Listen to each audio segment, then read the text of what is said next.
নমস্কাৰ আপোনালোকক স্বাগতম জনাইছোঁ আজিৰ ভিডিঅ'টোলৈ আজিৰ ভিডিঅ'টোত আপোনালোকৰ বাবে টাৰ্গেট গভৰ্ণমেণ্টৰ তৃতীয়টো খণ্ড লৈ আহিছোঁ আমি হৈ যোৱা খণ্ডকেইটাত আমি 50টা কুৱেশ্যন এনচাৰ আপোনালোকৰ আগত আলোচনা কৰিছোঁ আজিও আপোনালোকৰ বাবে 25টা কুৱেশ্যন এনচাৰ লৈ আহিছোঁ অতি গুৰুত্বপূৰ্ণ প্ৰশ্ন এইকেইটা অসমৰ যিকোনো গভৰ্ণমেণ্ট জব আৰু এণ্ট্ৰেন্স এক্সামত এইকেইটা প্ৰশ্ন প্ৰায় আহি থাকে সেইবাবে আপোনালোকৰ বাবে বাছি এই প্ৰশ্ন উত্তৰকেইটা লৈ আহিছোঁ আহিবলগীয়া আগন্তুক যি এডিআৰই গ্ৰেড 4ৰ যিটো পৰীক্ষা সেই পৰীক্ষাটোৰ বাবে এই প্ৰশ্নকেইটা অতি গুৰুত্বপূৰ্ণ লগতে অসম পুলিচৰ যিটো ৰিটেন এক্সাম হ'ব তাৰ কাৰণেও অতি গুৰুত্বপূৰ্ণ আপোনালোকে এই প্ৰশ্ন উত্তৰকেইটা মনত ৰাখিবলৈ নাপাহৰিব এইখিনিতে এটা অনুৰোধ যিসকলে আজি আমাৰ চেনেলটো নতুনকৈ আহিছে তেওঁলোকে আজি আমাৰ চেনেলটো ছাবস্ক্ৰাইব কৰি দিব আমাৰ চেনেলত আপোনালোকে বহুতো ভিডিঅ' পাব জিকেৰ পৰা ধৰি অসমীয়া গ্ৰামাৰলৈকে যথেষ্টখিনি ভিডিঅ' আমাৰ চেনেলত দিয়া আছে আগন্তুক হ'বলগীয়া চিটেট পৰীক্ষাৰ বাবেও আমাৰ চেনেলত আছামিজ গ্ৰামাৰৰ কিছুমান ভিডিঅ' দিয়া আছে আৰু দিয়া হ'ব আপোনালোকে সেইসমূহ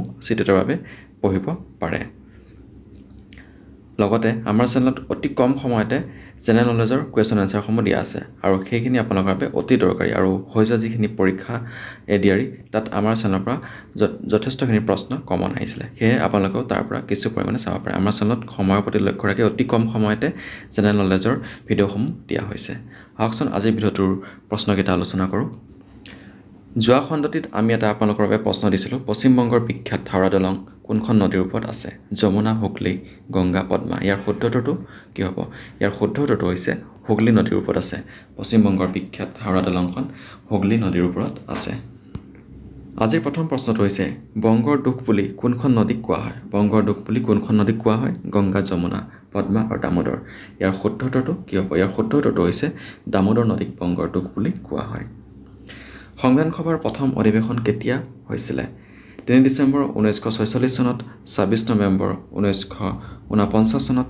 26 জানুৱাৰী 1950 চনত 1947 চনৰ 15 আগষ্ট তাৰিখে ইয়াৰ শুদ্ধ উত্তৰটো কি হ'ব সংবিধান সভাৰ প্ৰথমখন অধিৱেশন অনুষ্ঠিত হৈছিলে 3 ডিচেম্বৰ 1946 চনত আৰু 26 নৱেম্বৰ 1949 চনত আমাৰ সংবিধানখন গৃহীত কৰা হৈছিলে আৰু 26 জানুৱাৰী 1950 চনত আমাৰ সংবিধানখন কাৰ্যকৰী হৈছিলে আৰু 1947 চনৰ 15 আগষ্টত আমাৰ দেশখন স্বাধীন হৈছিলে সংবিধান সভাৰ প্ৰথম অধিৱেশন কেতিয়া হৈছিলে এটো হৈছে 3 ডিচেম্বৰ 1946 চনত পৃথিৱীৰ আটাইতকৈ দীঘল সংবিধান কোনখন দেশৰ মাৰ্কিন যুক্তৰাষ্ট্ৰৰ ভাৰতৰ আমেৰিকা আৰু আয়াৰলেণ্ডৰ ইয়াৰ শুদ্ধ উত্তৰটো হৈছে পৃথিৱীৰ আটাইতকৈ দীঘল সংবিধান হৈছে ভাৰতৰ মাৰ্কিন যুক্তৰাষ্ট্ৰৰ সংবিধান পৃথিৱীৰ প্ৰথম লিখিত সংবিধান আৰু সংবিধানৰ আত্মা বুলি প্ৰস্তাৱনা কোৱা হয় এইটা অতি গুৰুত্বপূৰ্ণ আপোনালোকে মনত ৰাখিব ভাৰতৰ সংবিধানখন পৃথিৱীৰ আটাইতকৈ দীঘল লিখিত সংবিধান আৰু মাৰ্কিন যুক্তৰাষ্ট্ৰৰ সংবিধানখন পৃথিৱীৰ প্ৰথম লিখিত সংবিধান আৰু সংবিধানৰ আত্মা বুলি প্ৰস্তাৱনা কোৱা হয়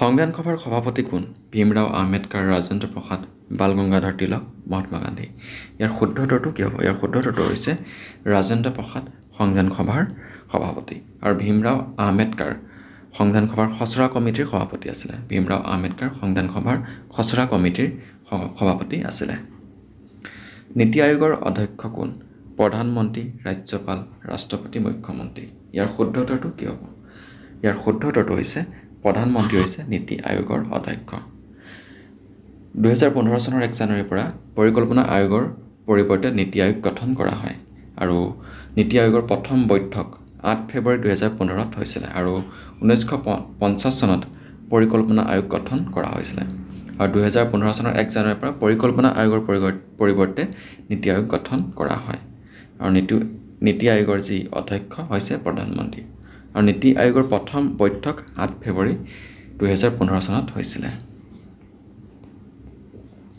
ভাৰতবৰ্ষৰ কেন্দ্ৰীয় বেংক কি ষ্টেট বেংক অফ ইণ্ডিয়া ভাৰতীয় reserve bank bank of Hindustan IDBI ইয়াৰ শুদ্ধ উত্তৰটো কি হ'ব ইয়াৰ শুদ্ধ উত্তৰটো হৈছে ভাৰতবৰ্ষৰ কেন্দ্ৰীয় বেংক হৈছে ভাৰতীয় ৰিজাৰ্ভ বেংক আৰু ভাৰতীয় ৰিজাৰ্ভ বেংক 1935 চনত স্থাপিত হৈছিলে আৰু বেংক অফ হিন্দুস্তান ভাৰতৰ প্ৰথম বেংক অফ হিন্দুস্তান ভাৰতৰ প্ৰথম বেংক 1970 চনত স্থাপন হোৱা ভাৰতৰ প্ৰথম বেংক কি ভাৰতৰ প্ৰথম বেংক কি state bank of India bank of Hindustan ভাৰতীয় ৰিজাৰ্ভ বেংক ইণ্ডিয়ান বেংক ইয়াৰ শুদ্ধ উত্তৰটো হৈছে বেংক অফ হিন্দুস্তান 1970 চনত স্থাপন হোৱা ভাৰতৰ প্ৰথম বেংক হৈছে বেংক অৱ হিন্দুস্তান।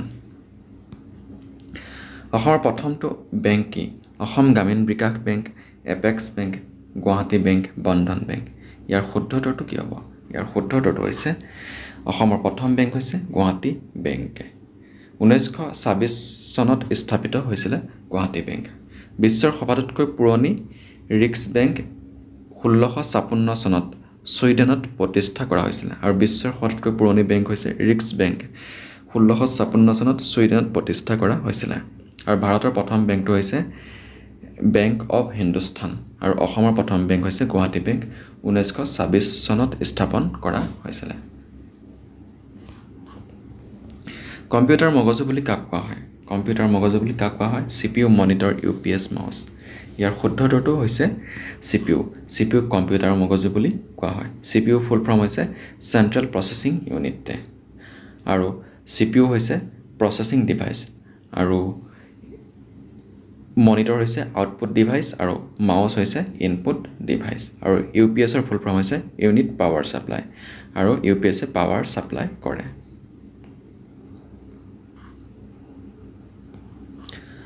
এপ্লিকেশ্যন ছফ্টৱেৰৰ এটা উদাহৰণ হৈছে কি? Windows 9, Microsoft office power point, Linux, windows 10। ইয়াৰ শুদ্ধ উত্তৰটো হৈছে মাইক্ৰ'ছফ্ট অফিচ পাৱাৰ পইণ্ট হৈছে এপ্লিকেশ্যন ছফ্টৱেৰৰ এটা উদাহৰণ। মাইক্ৰ'ছফ্ট অফিচ পাৱাৰ পইণ্ট হৈছে এপ্লিকেশ্যন ছফ্টৱেৰৰ এটা উদাহৰণ। উইণ্ড'জ 9, উইণ্ড'জ 10 আৰু লিনাক্স হৈছে ছিষ্টেম ছফ্টৱেৰ।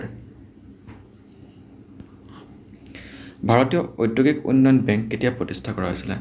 1964 চনত, 1982 চনত, 1935 চনত, 1926 চনত। ইয়াৰ শুদ্ধ উত্তৰটো হৈছে 1964 চনত ভাৰতৰ ঔদ্যোগিক উন্নয়ন বেংক প্ৰতিষ্ঠা কৰা হৈছিলে। ভাৰতীয় ঔদ্যোগিক উন্নয়ন বেংক প্ৰতিষ্ঠা কৰা হৈছিলে 1964 চনত। ভাৰতৰ প্ৰথম ৰাজনৈতিক দল জাতীয় কংগ্ৰেছ কেতিয়া গঠন কৰা হৈছিলে?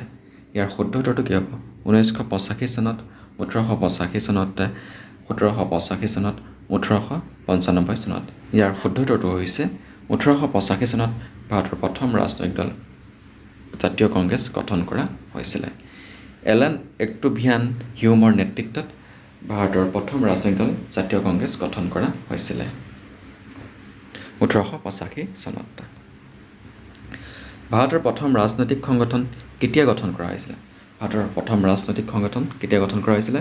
1885, 1776, 1985, 1782। ইয়াৰ শুদ্ধ উত্তৰটো কি হ'ব? ইয়াৰ শুদ্ধ উত্তৰটো হৈছে 1876 চনত ভাৰতৰ প্ৰথম ৰাজনৈতিক সংগঠন গঠন কৰা হৈছিলে। আৰু ভাৰতৰ প্ৰথম ৰাজনৈতিক সংগঠনৰ যি নেতৃত্ব দিছিলে SN বেনাৰ্জীৰ নেতৃত্বত দ্য ইণ্ডিয়ান এছ'চিয়েশ্যন প্ৰথম ৰাজনৈতিক সংগঠন গঠন কৰা হৈছিলে। SN বেনাৰ্জীৰ নেতৃত্বত দ্য ইণ্ডিয়ান এছ'চিয়েশ্যন হৈছে ভাৰতৰ প্ৰথম ৰাজনৈতিক সংগঠন, যিটো গঠন কৰা হৈছিলে 1876 চনত। মুছলিম লীগ কেতিয়া গঠন কৰা হৈছিলে? 1906 চনত, 1916 চনত, 1857 চনত, 1985 চনত। ইয়াৰ শুদ্ধ উত্তৰটো হৈছে 1906 চনত মুছলিম লীগ গঠন কৰা হৈছিলে। হিন্দু মহাসভা কেতিয়া গঠন কৰা হৈছিলে? 1906 চনত, 1916 চনত, 1857 চনত, 1985 চনত। হিন্দু মহাসভা কেতিয়া গঠন কৰা হৈছিলে? ইয়াৰ শুদ্ধ উত্তৰটো হৈছে 1916 চনত হিন্দু মহাসভা গঠন কৰা হৈছিলে। স্বৰাজ দল কেতিয়া গঠন কৰা হৈছিলে? 1906 চনত, 1916 চনত, 1857 চনত, 1922 চনত। ইয়াৰ শুদ্ধ উত্তৰটো হৈছে 1922 চনত চিত্তৰঞ্জন দাস আৰু মতিলাল নেহৰুৰ নেতৃত্বত স্বৰাজ দল গঠন কৰা হৈছিলে। 1922 চনত চিত্তৰঞ্জন দাস আৰু মতিলাল নেহৰুৰ নেতৃত্বত স্বৰাজ দল গঠন কৰা হৈছিল। বৰ্তমান ভাৰতত কোনবিধ গণতন্ত্ৰ প্ৰচলিত? প্ৰত্যক্ষ গণতন্ত্ৰ, সামাজিক গণতন্ত্ৰ, প্ৰতিনিধিত্বমূলক গণতন্ত্ৰ, অধিনায়কবাদী গণতন্ত্ৰ। ইয়াৰ শুদ্ধ উত্তৰটো কি হ'ব? বৰ্তমান ভাৰতবৰ্ষত প্ৰতিনিধিত্বমূলক গণতন্ত্ৰ প্ৰচলিত। এই প্ৰশ্নটো হৈ যোৱা গ্ৰেড 3G গ্ৰেজুৱেট লেভেল পৰীক্ষা তাত আহিছিলে। ভাৰত আৰু চীনৰ মাজৰ সীমাৰেখাডালৰ নাম কি? McMahon line, Radcliffe line, Durant line. McMahon line হৈছে ভাৰত আৰু চীনৰ মাজৰ সীমাৰেখাডালৰ নাম। ৰেডক্লিফ লাইন হৈছে ভাৰত আৰু পাকিস্তানৰ মাজৰ সীমাৰেখাডালৰ নাম। আৰু ডুৰাণ্ট লাইনটো কোন দুখন দেশৰ সীমাৰেখাডালৰ নাম আপোনালোকে কমেণ্ট যোগে জনাবচোন। ইউনেস্কোৰ মুখ্য কাৰ্যালয় ক'ত অৱস্থিত? পেৰিছ, জেনেভা, নতুন দিল্লী, ব্ৰিটেইন। ইয়াৰ শুদ্ধ উত্তৰটো কি হ'ব? ইয়াৰ শুদ্ধ উত্তৰটো হৈছে পেৰিছ। ইউনেস্কোৰ মুখ্য কাৰ্যালয় পেৰিছত অৱস্থিত। আপোনালোকে ইউনেস্কোৰ মুখ্য কাৰ্যালয় পেৰিছত অৱস্থিত এই কথাটো এনেকৈ মনত ৰাখিব পাৰে। ইউ মানে হৈছে ইউনেস্কো, পি মানে হৈছে পেৰিছ। ইউনেস্কোৰ মুখ্য কাৰ্যালয় পেৰিছত অৱস্থিত। WHOৰ মুখ্য কাৰ্যালয় ক'ত অৱস্থিত? হোৰ মুখ্য কাৰ্যালয় ক'ত অৱস্থিত? ইয়াৰ শুদ্ধ উত্তৰটো কি হ'ব? Geneva, Delhi, Mumbai, Paris. ইয়াৰ শুদ্ধ উত্তৰটো হৈছে জেনেভা। WHOৰ মুখ্য কাৰ্যালয় হৈছে জেনেভাত অৱস্থিত। WHOৰ মুখ্য কাৰ্যালয় জেনেভাত অৱস্থিত। আপোনালোকে এইটো এনেকৈ মনত ৰাখিব পাৰে, W আৰু Z ওচৰত আছে, চ' হোৰ মুখ্য কাৰ্যালয় জেনেভাত অৱস্থিত। এইটো টিপছত আপোনালোকে মনত ৰাখিব পাৰে। UP হৈছে ইউনেস্কোৰ মুখ্য কাৰ্যালয় পেৰিছত অৱস্থিত আৰু WZ ওচৰে পাঁজৰে আছে, চ' হোৰ মুখ্য কাৰ্যালয় জেনেভাত অৱস্থিত। বিশ্বৰ প্ৰথম মহিলা মহাকাশচাৰীগৰাকীৰ নাম কি? ইউৰি গাগ্ৰিন, সুনিতা উইলিয়ামছ, ভেলেণ্টিনা টেৰেস্কোভা, কল্পনা চাওলা। ইয়াৰ শুদ্ধ উত্তৰটো হৈছে ভেলেণ্টিনা টেৰেস্কোভা হৈছে বিশ্বৰ প্ৰথম মহিলা মহাকাশচাৰীগৰাকীৰ নাম। আৰু ইউৰি গাগ্ৰিন হৈছে প্ৰথম মহাকাশচাৰী, বিশ্বৰ প্ৰথম মহাকাশচাৰী, আৰু কল্পনা চাওলা হৈছে ভাৰতৰ প্ৰথম মহিলা মহাকাশচাৰী। অসুৰ ৰাজ্য শোণিতপুৰ কোনে প্ৰতিষ্ঠা কৰিছিল? নৰকাসুৰ, বাণৰজা, ভগদত্ত, মৰিচী। ইয়াৰ শুদ্ধ উত্তৰটো হৈছে মৰিচী। অসুৰ ৰাজ্য শোণিতপুৰ প্ৰতিষ্ঠা কৰিছিলে মৰিচীয়ে। ৰুক্মিণী ক'ৰ ৰাজকুমাৰী আছিলে? শোণিতপুৰ, কামৰূপ, চৰাইদেউ, কুণ্ডিল। ৰুক্মিণী ক'ৰ ৰাজকুমাৰী আছিলে? ৰুক্মিণী কুণ্ডিল নগৰৰ ৰাজকুমাৰী আছিলে আৰু বৰ্তমানৰ শদিয়া। আৰু চৰাইদেউ আহোমসকলৰ প্ৰথম ৰাজধানী আছিলে। ৭৫ নম্বৰ প্ৰশ্নটো হৈছে কালিকা পুৰাণ গ্ৰন্থৰ আখ্যান হ'ল বশিষ্ঠ ঋষি, মাৰ্কেণ্ডেয়, বিশ্বামিত্ৰ ঋষি, এটাও নহয়। ইয়াৰ শুদ্ধ উত্তৰটো হৈছে ঋষি মাৰ্কেণ্ডেয়। কালিকা পুৰাণ গ্ৰন্থৰ আখ্যান হৈছে ঋষি মাৰ্কেণ্ডেয়। দীঘলী পুখুৰী কোনজন ৰজাৰ লগত জড়িত? ঘটকাসুৰ, নৰকাসুৰ, ভগদত্ত, ভাস্কৰ বৰ্মন। ইয়াৰ শুদ্ধ উত্তৰটো আপোনালোকে কমেণ্ট যোগে জনাবচোন। দীঘলী পুখুৰী কোনজন ৰজাৰ লগত জড়িত? ঘটকাসুৰ, নৰকাসুৰ, ভগদত্ত, ভাস্কৰ বৰ্মন। ইয়াৰ শুদ্ধ উত্তৰটো আপোনালোকে কমেণ্ট যোগে জনাব।